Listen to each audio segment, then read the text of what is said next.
What's happening, guys? P back with you for an all new edition of the Music Box P podcast. Hope you guys are doing well. On today's episode, we continue our track down Billboard Modern Rock Tracks lane, and today's episode, I thought it'd be a good idea to check out all the Boston bands that made the chart too. I think it's really what's most important. Having been based in Boston my entire life, so a lot of the Boston-based acts that got notoriety or notice on the Modern Rock Tracks chart over the years, and there's been quite a lot too. I'm probably going to omit a few. So it really is just, we're going to try to fit as much in as we can as possible in this episode. But I'm sure if you happen to know of any that I might have left out, please let me know because I just want to make this an all encompassing list too. So all the bands that were from the Boston area got their start, made notice on the local stations in town, then eventually grew up to the big time to get noticed on the Modern Rock Tracks chart. There's just really so many. So why don't we just start things right away with Till Tuesday. So that's, of course, Aimee Mann's band before she went solo. But she got her first notice with Believed You Were Lucky. So that debuted in the chart way back December 17th, 88. So literally 3 months after the chart started, because the chart started on September 10th. So that was the first notice on the chart. So, and from there, it was just one of those things where you're like, okay, so, and that was actually their only song that charted there too, because of course, Aimee Mann went solo after there. But Till Tuesday were most famous with Voices Carry, and then Aimee Mann went the solo route. But Voices Carry was a Till Tuesday tune. But you always say like Till Tuesday slash Aimee Mann. You always identify that song with the band, but it's also with Aimee Mann because she's so ingrained with that too. So it really is incredible just to see, how things started and how it evolved from there. But really, just from there, then she charted with "I Should Have Known," which debuted May of '93. So from there, it just absolutely just snowballed from there too. And I think also in another episode we talk about female singer songwriters. I think we'll talk about that on next week's episode. And delve deep into that because that was quite a big movement too, and just all the stories that went into that. But Aimee Mann was absolutely terrific, and she really developed her own sound. Just it was a very traditional singer songwriter, but her voice was absolutely incredible, and really started an absolute movement. Just literally from there. So yeah, next band on the list from Boston, Mighty Mighty Bosstones. This was the band that just absolutely was the one band that really broke through in a big way. Got its notice on FNX, BCN, all the local stations in town. And the first song that they charted was "Someday I Suppose" back on July 24th, '93. So that was the first song that charted way before the impression that I get, right before their big commercial breakthrough. So starting out from there, "Someday I Suppose," that was a great introduction. Dickie Barrett's sound and just his whole and just their whole sound was kind of very ska influence. It had a little bit of ska vibe into it as well. But literally, it was just absolutely incredible, and they just absolutely knocked it out of the park. Absolutely, the impression that I get debuted March 8th, 1997. That was an incredible song in its own right, and this ended up becoming, I think it was the number 3 song of 1997, I believe, if I remember correctly. Yes, and it was just so omnipresent on the chart too, just absolutely, and it flew up the charts like right before the summer of '97. Just I'm noticing I'm doing this Excel spreadsheet as I'm going through it right now, just tracking its trek up the chart. It just made an absolute incredible presence on chart. Just it made its presence known, and also put Boston on the map too in terms of the acts that were constantly being churned out, left and right. And you can make a guess for like all sorts of different bands too, but I think once it reached its peak, it just like there was no turning away from the song. Just the emotional power of the song and just all the joy. I mean, summer of '97 was incredible in its own right, and it reached the top of the chart on June 28th of '97. And just that was sort of the seminal moment.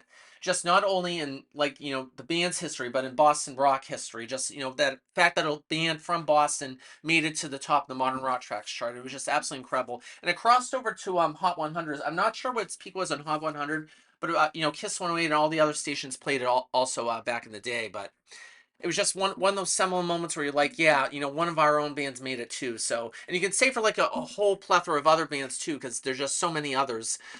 One we mentioned also is the Lemonheads as well too. We mentioned that a few weeks ago, and the dent that they made on the chart too was absolutely incredible. So Evan Daniel and the band just absolutely crafted something absolutely special.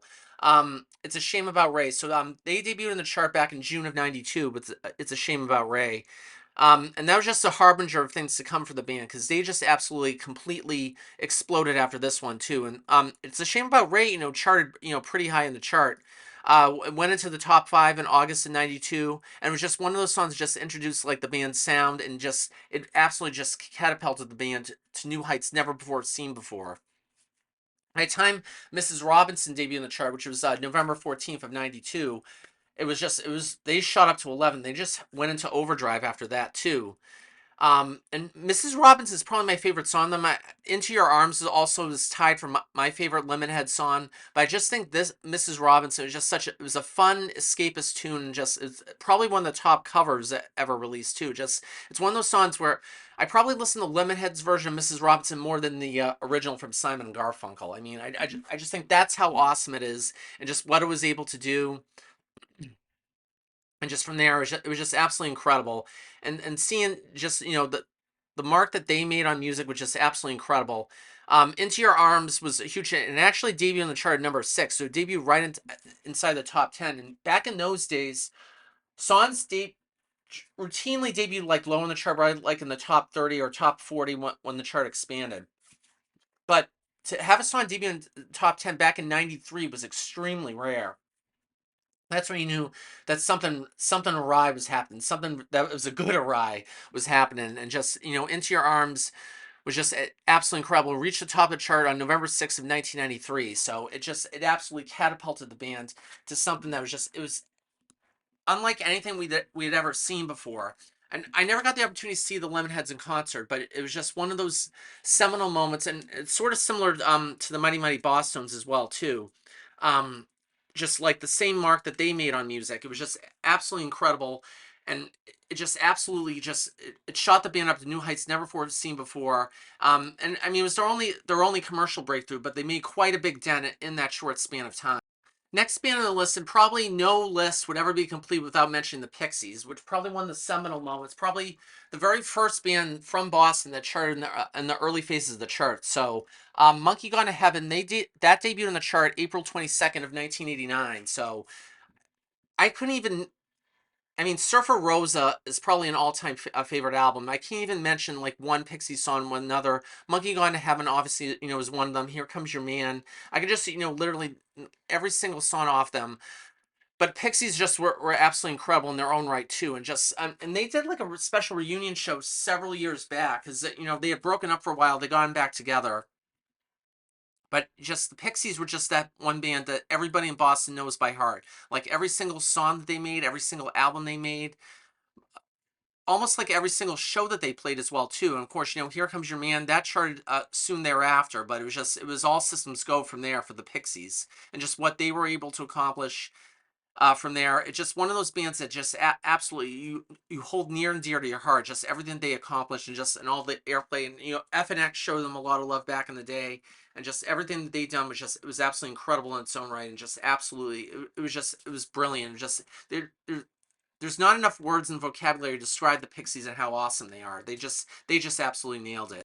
Another Boston band I want to mention is Dinosaur Jr. I mean, this band was absolutely incredible. Of course, Kurt Cobain acknowledged them as one of the best underground grunge bands of the time, too, because, grunge didn't make its commercial breakthrough until Nirvana did, a couple years after that. So, of course, they was formed back in '84, way out in Western Mass in Amherst, and, they just started big from there.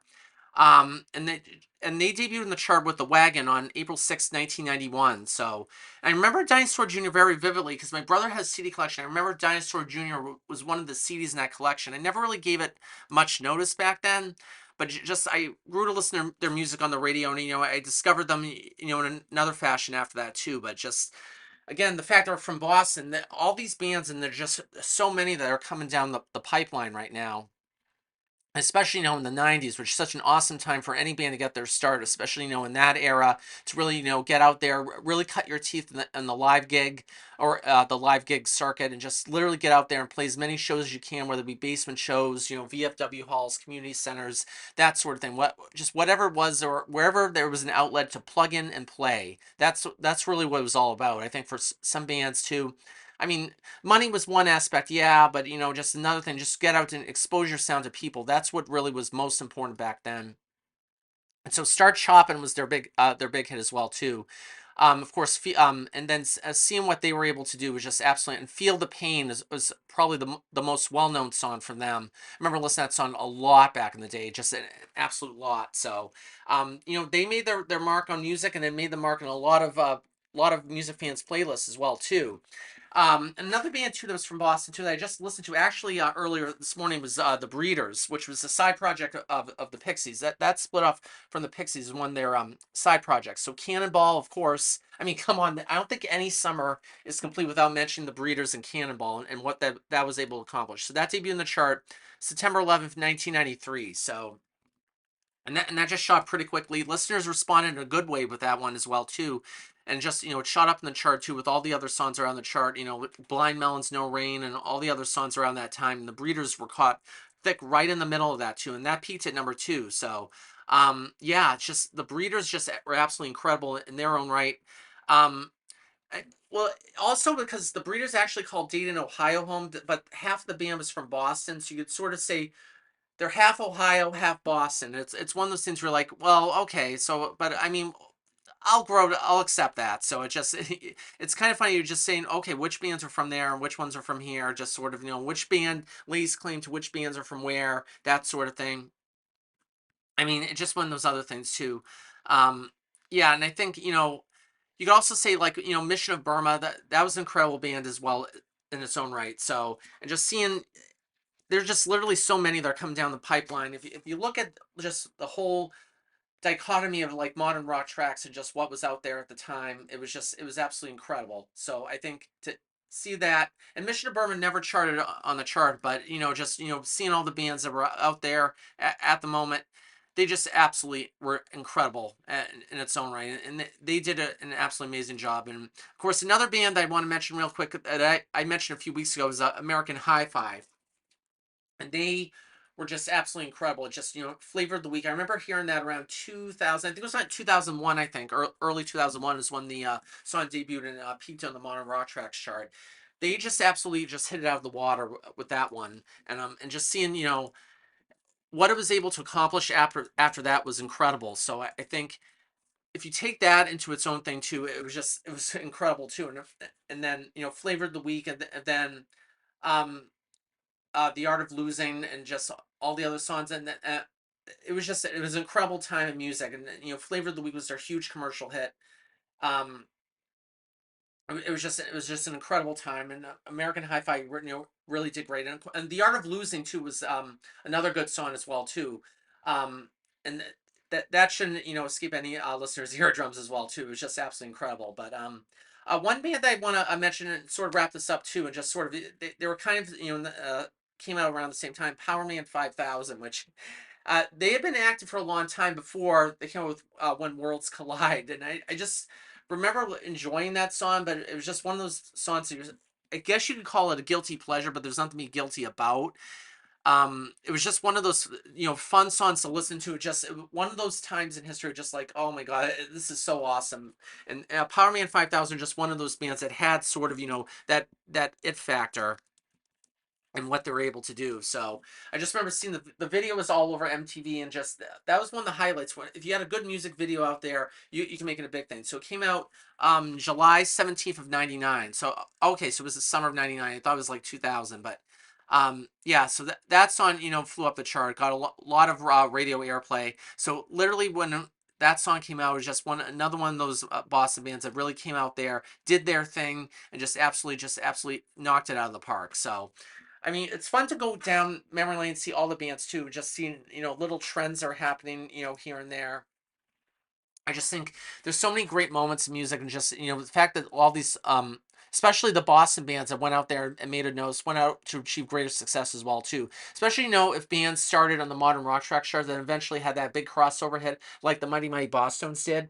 It's sort of you know where you came from, and you know where you're getting to. That's sort of one of the best things about it too. Just seeing that, and just everything that came after that was just absolutely incredible. And then of course, another band too, Letters to Cleo. I can't mention that too, and they're just slipping into my consciousness now because I saw Kay Hanley and Letters to Cleo at the Paradise.